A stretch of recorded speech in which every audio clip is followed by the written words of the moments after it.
میرے تایازاد ناصر کی دلہن کو اس سے بہت پیار تھا۔ اس پیار کی بدولت ناصر کو کبھی یہ احساس نہ ہوا کہ وہ ایک معمولی سفید پوش آدمی ہے جس کی آمدنی سے سہولت کے ساتھ عزت سے 2 وقت کی روٹی اور کچھ بنیادی ضرورتیں ہی پوری ہوتی ہیں۔ ناصر کو بیوی کے پیار نے اعتماد دیا تھا۔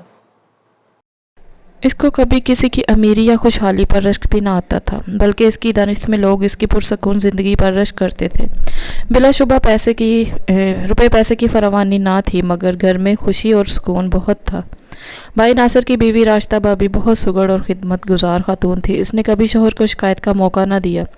شادی کے بعد چند برس اس جوڑے نے بہت طمانینت اور شانتی کے ساتھ گزارے۔ دونوں ایک وقت کی روکھی سکھی کھا کر بھی خدا کا شکر ادا کرتے تھے، مگر جب یکے بعد دیگرے 3 بچے ہو گئے تو تنخواہ کم پڑنے لگی اور گزارا مشکل ہو گیا۔ اب راشدہ منہ سے نہ کہتی، مگر اس کی جھنجھلاہٹ سے پتہ چلتا تھا کہ اس سے بچوں کی محرومیاں برداشت نہیں ہوتی۔ بالآخر اس نے کہنا شروع کر دیا، ناصر خدارا یہ نوکری چھوڑ دو جس میں قلیل سی روکھی سکھی تنخواہ کے چند روپلی سوا کچھ نہیں ملتا۔ اس سے بہتر ہے کوئی دوسرا کام کرو، بچے بڑے ہو رہے ہیں، ابھی سے کچھ نہیں کیا تو کیا ان کو بھوکے اور جاہل رکھنے کا ارادہ ہے؟ ہر روز ایک ہی موضوع پر بات کرتے کرتے ناصر بیزار ہو گیا۔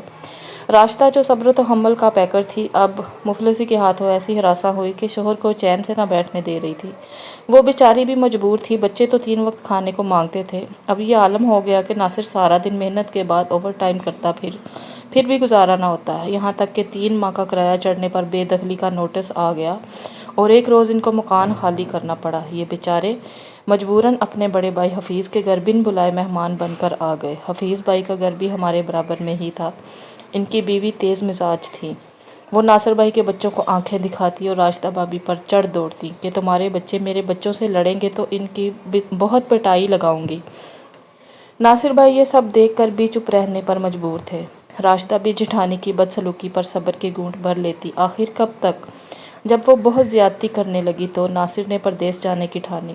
اس نے اپنے سب سے بڑے بھائی کو فون پر حالات بتائے اور کہا کہ مجھے بلوا سکتے ہو تو بلوا لو، میں یہاں بہت تنگ ہوں۔ ان کا جواب آیا، کیا تم نے کوئی کورس کیا ہوا ہے؟ ہاں، FA کے بعد شیف کا کورس کیا تھا اور اچھے ادارے سے کیا، سند بھی ہے میرے پاس۔ یہ تم نے بہت اچھا کیا، کیونکہ یہاں میں ایک ہوٹل میں کام کرتا ہوں، یہ سمجھ لو کہ مینیجر ہوں، تم کو بزنس ویزا پر بلوایا جا سکتا ہے۔ میں ہوٹل کے مالک سے بات کرتا ہوں جو میرا دوست اور ہم وطن ہے۔ ان دنوں یورپی ملکوں کی ویزا پالیسیاں ہم پاکستانیوں کے لیے اتنی سخت نہ تھی۔ ناصر نے اعلیٰ تعلیم حاصل کی تھی، بدقسمتی سے جتنی اچھی نوکری ملنی چاہیے تھی نہ مل سکی۔ اس نے ایگریکلچر میں ماسٹرز کیا تھا۔ روپیہ پیسہ پاس ہوتا تو اعلیٰ تعلیم کے لیے بیرون ملک جا سکتے تھے، مگر اپنی فیلڈ میں جب وطن میں ہی ان کی اہلیت کے مطابق نوکری نہ ملی تو بیرون ملک کیوں کر جاتے؟ شادی کے لیے والدین اصرار کرتے تھے، لہٰذا معمولی سی نوکری جو مل گئی اسی پر اکتفا کر کے گھر بسا لیا تھا۔ بھائی کے دوست کے توسط سے ویزا مل گیا، یہ سویڈن آ گئے اور اسی ہوٹل میں معاون شیف ہو گئے جہاں ان کے بڑے بھائی ملازمت کر رہے تھے۔ شیف کی اچھی تنخواہ تھی، خود بھائی کے پاس رہتے اور تنخواہ بیوی کو بھجوانے لگے۔ فون ہمارے گھر تھا، جب ناصر کا فون آتا ہم راشدہ کو بلوا لیتے۔ ایک ماہ میں 3-4 بار فون آ جاتا، مگر ہر بار راشدہ یہی کہتی کہ ادھر کا خیال مت کرنا، وہاں ہی دل لگا کے کام کرتے رہو، ہماری فکر نہ کرو، میں اور بچے خوش ہیں، آپ بھی خوش رہا کریں۔ جبکہ ناصر یہ الفاظ بیوی کے منہ سے سننا چاہتا تھا، میرا جیون ساتھی تمہاری جدائی کو بھی شاک گزرتی ہے، آپ کے بغیر وقت کٹتا نہیں، بچے بھی یاد کرتے ہیں۔ ایسے الفاظ راشدہ نے ایک بار بھی نہ کہے، ہر بار بس آمدنی اور کمائی کی باتیں کی۔ اب آپ کے اکاؤنٹ میں کتنی رقم جمع ہو گئی ہے، آپ کی نوکری پکی تو ہے نا، وغیرہ۔ سویڈن ہرا بھرا بلکہ خوبصورت پھولوں سے بھرا پڑا ایک بے حد خوبصورت ملک ہے، مگر بیچارے ناصر کا دل تو اپنے اہل و عیال کے لیے اداس رہتا تھا، لہٰذا اس ملک کی خوبصورتی بھی اس کے دل کو راحت اور آنکھوں کو تراوٹ نہ بخشتی تھی۔ وہ حسین نظاروں اور یہاں رہنے والوں کے حشاش بشاش چہرے دیکھتا تو اپنوں کی یاد سے اس کی آنکھیں لبریز ہو جاتی، تمنا کرتا کاش میرے بچے بھی میرے پاس ہوتے۔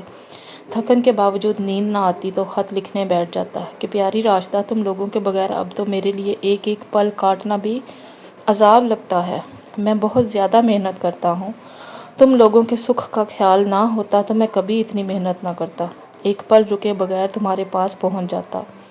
تم کیا جانو تمہاری اور بچوں کی محبت اور جدائی مجھے کس طرح خون کے آنسو رلاتی ہے۔ وہ یہ خط خود پڑھتا رہتا کیونکہ جانتا تھا اگر یہ نامہ راشدہ کو مل بھی گیا تو جواب میں صبر کی تلقین ہوگی، اور یہ کہ اب تمہارے بینک میں کتنا بیلنس ہو گیا ہے، کب اتنا روپیہ ہو جائے گا کہ ہم اپنا گھر خرید سکیں گے۔ تب وہ خط پھاڑ ڈالتا اور بچوں کے اسکیچ پینسل سے بنانے لگتا۔ ہر بار فون پر اس کی رکھی پھکی تسلیاں یہی کہ لگن سے کام کرے اور اداس نہ ہوا کرے۔ بچے بہل گئے ہیں، ہمارے پاس آپ کے بھیجے ہوئے پیسوں سے سب کچھ ہے، کوئی کمی نہیں ہے، ہم بہت خوش و خرم ہیں۔ جب ہم خوش ہیں تو آپ کیوں اداس ہیں؟ فون پر ہر ہفتے آپ سے بات تو ہو جاتی ہے۔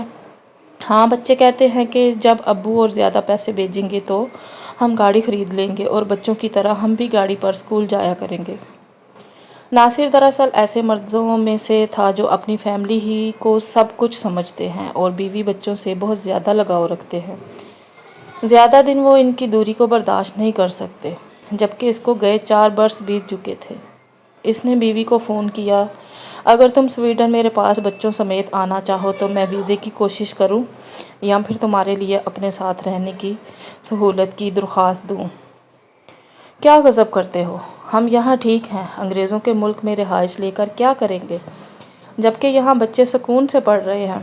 وہاں آپ جو کمائیں گے کنبے کے اخراجات پر خرچ ہو جائے گا، بچت کب ہوگی؟ میں اپنا گھر، اپنے وطن میں مکان خریدنے کا خواب کب پورا کر پاؤں گی؟ تھوڑے دن کی اور جدائی سہ لیں گے مگر گھر تو اپنا بن جائے گا۔ اپنوں کے درمیان رہنے کا مزہ اور ہے۔ بیوی نے اس کے احساسات اور تنہائی کے دکھ کو نہ سمجھا۔ ناصر کا دل کام سے اچاٹ ہونے لگا، جی ہر دم ماند رہنے لگا، جیسے اس دل کی فریاد سننے والا کوئی نہ ہو۔ ایک دن افسردگی سے نڈال چھٹی کے دن سمندر کے کنارے بیٹھا تھا کہ ایک غیر ملکی لڑکی اس کے پاس آ گئی۔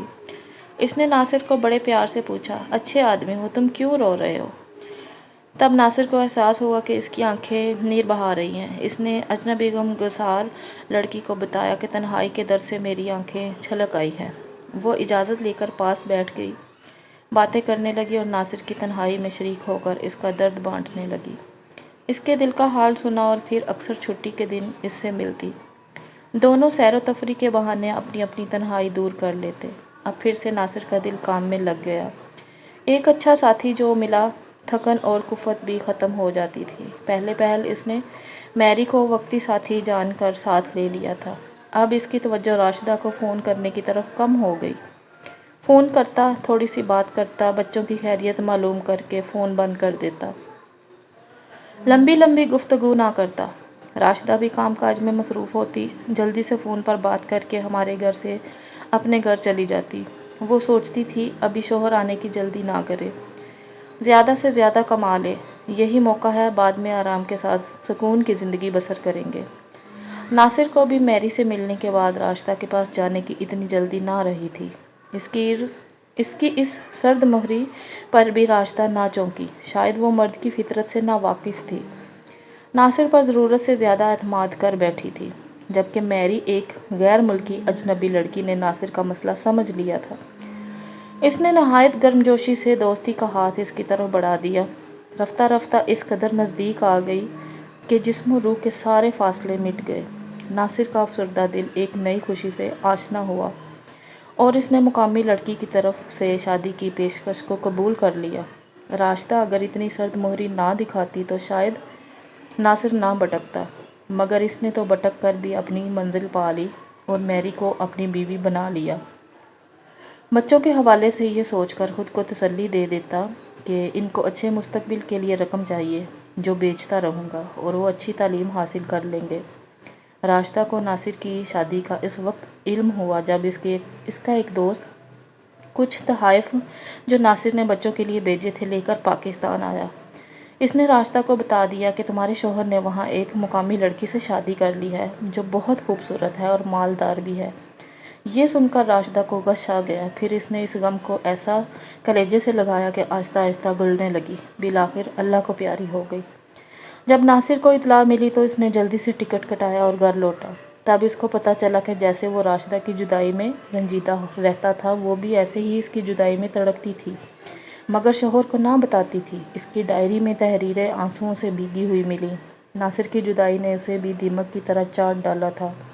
مگر بچوں کے مستقبل کی خاطر وہ یہ دکھ اکیلے ہی سہتی رہی، کسی سے اظہار نہ کیا۔ کاش جدائی کے دن ختم ہو اور میں اڑ کر تمہارے پاس پہنچوں۔ ڈائری میں ایسے جملے بھی درج تھے۔ ناصر سوچتا رہ گیا کہ اگر راستہ یہ سب کچھ جو میرے لیے ڈائری میں لکھتی تھی مجھے لکھ کر بیچ دیا ہوتا تو میں میری سے کبھی شادی نہ کرتا۔ انسان کبھی کبھی ایک دوسرے سے سچی محبت کرتے ہوئے بھی ایک دوسرے کو سمجھ نہیں پاتے، اور یہ ایک بہت بڑا المیہ ہے۔